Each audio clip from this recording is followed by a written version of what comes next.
Selamat datang di channel Renungan Islami Pendek.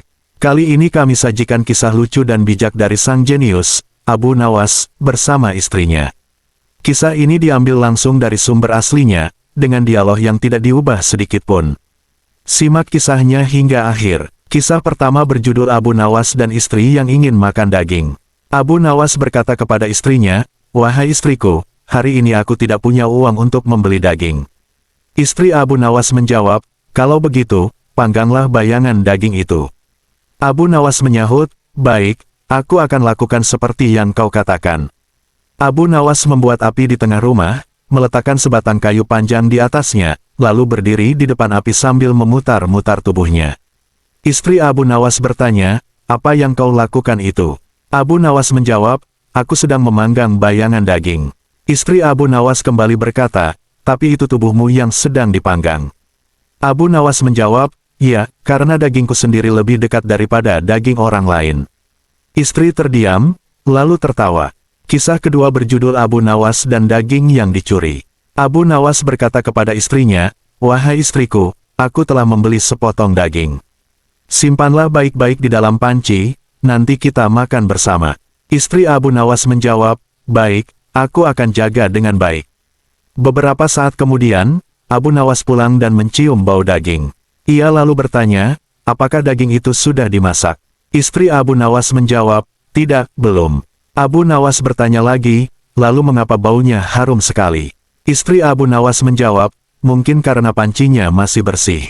Abu Nawas menyahut, "Kalau begitu, aku akan makan pancinya saja, karena yang harum itu pancinya, bukan dagingnya."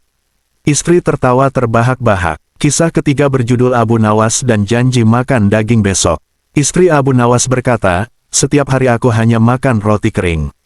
Kapan aku bisa makan daging?" Abu Nawas menjawab, "Besok, insya Allah kita makan daging." Istri Abu Nawas bertanya, "Sudah seminggu ini kau bilang besok. Kapan besok itu datang?" Abu Nawas menjawab, "Besok pasti datang. Tapi kalau kau ingin daging hari ini, jual saja bajumu, belilah daging, dan aku akan membayar gantinya besok." Istri Abu Nawas berkata, "Kalau begitu, aku jual bajuku, dan kau bayar besok. Tapi ingat, besok harus datang." Abu Nawas menyahut, "Tentu. Karena besok selalu datang, meskipun kadang-kadang terlambat." Istri menggeleng-geleng, lalu tertawa. Kisah keempat berjudul Abu Nawas dan daging yang tidak ada. Istri Abu Nawas berkata, "Kau selalu berjanji akan membeli daging, tapi sampai sekarang tidak pernah ada. Apa gunanya janji tanpa tindakan?" Abu Nawas menjawab, "Janji itu penting, karena janji membuat kita tetap berharap.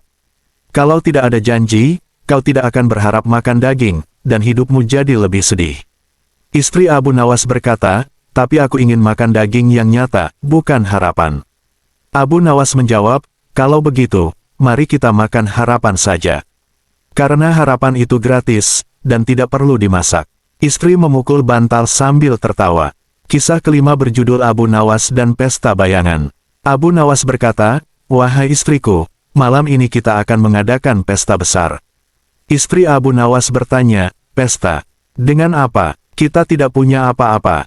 Abu Nawas menjawab, "Kita punya imajinasi. Aku akan mengundang bayangan teman-temanku." Istri Abu Nawas bertanya, "Dan makanannya?" Abu Nawas menjawab, "Bayangan daging, bayangan nasi, bayangan kue. Semuanya bayangan." Istri Abu Nawas bertanya, "Lalu bagaimana kita bisa kenyang?" Abu Nawas menjawab, "Kita tidak akan kenyang, tapi kita akan merasa kaya. Karena orang kaya sering makan tanpa merasa kenyang, jadi kita pun seperti mereka." Istri tertawa terpingkal-pingkal. Jika Anda menyukai kisah ini, jangan lupa like, subscribe, dan nyalakan lonceng notifikasi di channel Renungan Islami Pendek. Sampai jumpa di video berikutnya.